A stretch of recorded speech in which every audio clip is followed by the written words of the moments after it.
So this video is different from my usual ones. I have been fretting over buying a new MacBook Pro for months.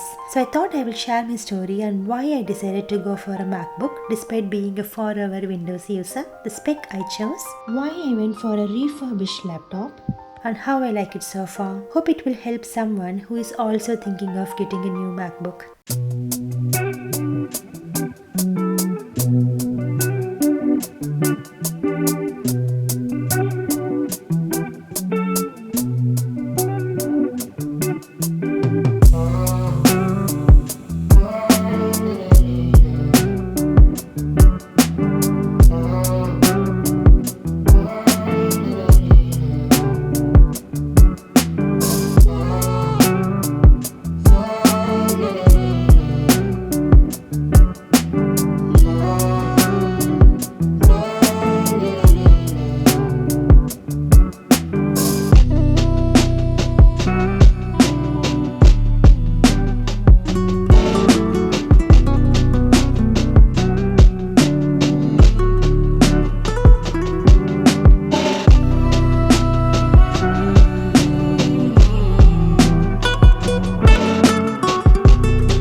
So when you have been a Windows user forever and someone from next generation tells you that they have never seen a delete button on the keyboard, you know you are old.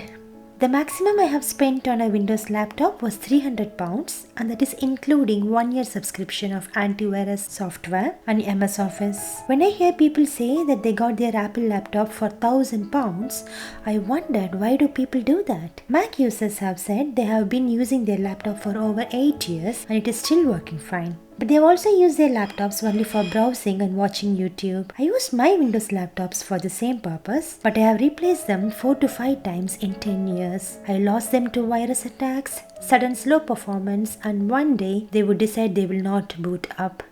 The first time I touched a MacBook was in 2018. It was provided by my work. It took an entire day for me to fiddle around and find the Windows alternative of everything I would do on a daily basis. Not able to find the basic notepad or utilities like WinZip, I thought my work life will be difficult. Soon, I was amazed how robust the MacBook is. When I had to reboot my Windows laptop every time I open it, I can just close the MacBook in the middle of running heavyweight applications, and several days later, I can open and pick up from where I left. My crush for Mac started then, but it hadn't turned to love until I started my YouTube channel and had to edit 4K videos. Editing 4K videos on a Windows laptop proved to be a tedious task. Every click on the timeline took several seconds to respond. I agree, it's got more to do with how big the RAM is than the laptop, but even with the editing software like Filmora, which provides the option to edit your 4K videos in lower resolution then export to original quality, there was considerable lag and I found it was impractical for everyday video editing. Later, when I had to study for my job interviews and I had to use software like Eclipse or IntelliJ, the laptop became absolutely useless. It was at that time I borrowed my friend's MacBook Pro with Intel chip, 32GB RAM. I experienced how smooth the video editing could be, like running a sharp knife through softened butter. And let's not forget AirDrop, amazing file sharing technology.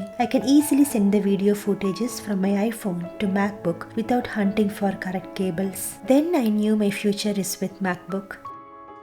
Yes, I could have gone for expensive Windows laptop with higher spec, but the heart wants what the heart wants.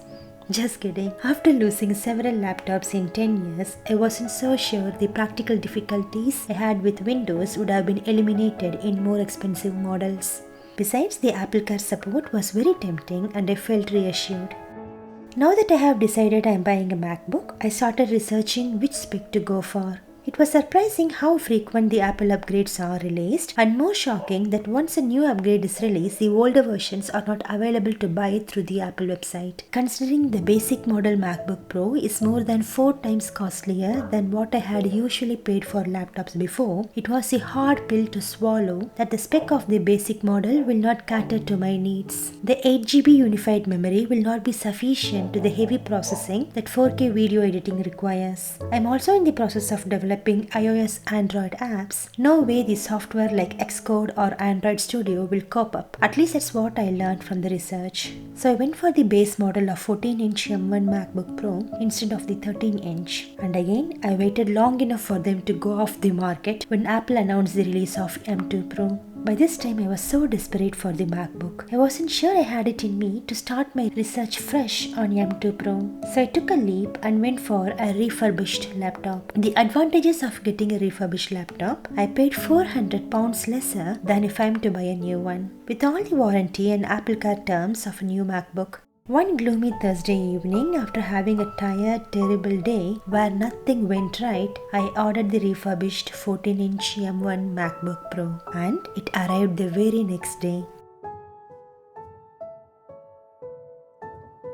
So all said and done, I still had the doubts because it is a refurbished laptop. Who knows whether it was returned by someone because it had a problem, or it was just sold in a discounted price to make room for new release. So I looked up in the tech websites and prepared a list of items to confirm in an old laptop and ran the same checks on mine. From confirming all the external ports are working, to battery power, and installing the software I would use and running them in parallel, I tried everything in the 2 weeks trial period. I was prepared to return the laptop even if I find a single issue, and the laptop passed all my checks and I didn't find a reason to return it. 3 weeks later, here I am with this video. If you want to see the list that I went through during the 2 weeks, check the description box or the pinned comment of this video.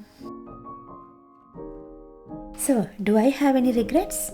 Not regrets, but some minor hiccups. Number 1, I went for the base model 14-inch Mac without any add-ons. I'm happy with the 512GB storage, as I'm getting pretty comfortable storing my video footages in external hard drive. And I do believe laptops should be free for processing, not to be weighed as storage devices. It has 16GB RAM, and I learned that it is enough for 4K editing, and in my 2-week trial I found out it is true. But later I chanced upon this video of Ali Abdaal and was pleased to know that he has the same Mac, but 32GB RAM. I wondered then if I should have gone for 32GB. 16 is enough for now, but I'm planning to keep this laptop for a very long time. So should I have gone for a higher spec? I was still in the trial time. I checked Apple website and was stunned to see there were none in stock. How quickly they all sold up in 2 weeks. Well, I have to make my peace with it and trust 16GB should be enough for my future requirements. Number 2, I had to move my projects from Windows to Mac version. First one is Wondershare Filmora for editing. Luckily, the subscription was due for renewal at the same time and I didn't go for it. I'm very comfortable using DaVinci Resolve anyway. The second software is YWriter, which I use for my writing project. Now I have to move my project from Windows to Mac version, which I don't think will be as easy as a simple export-import operation. I have a feeling that I need to migrate chapter by chapter, scene by scene. It would be an exciting day.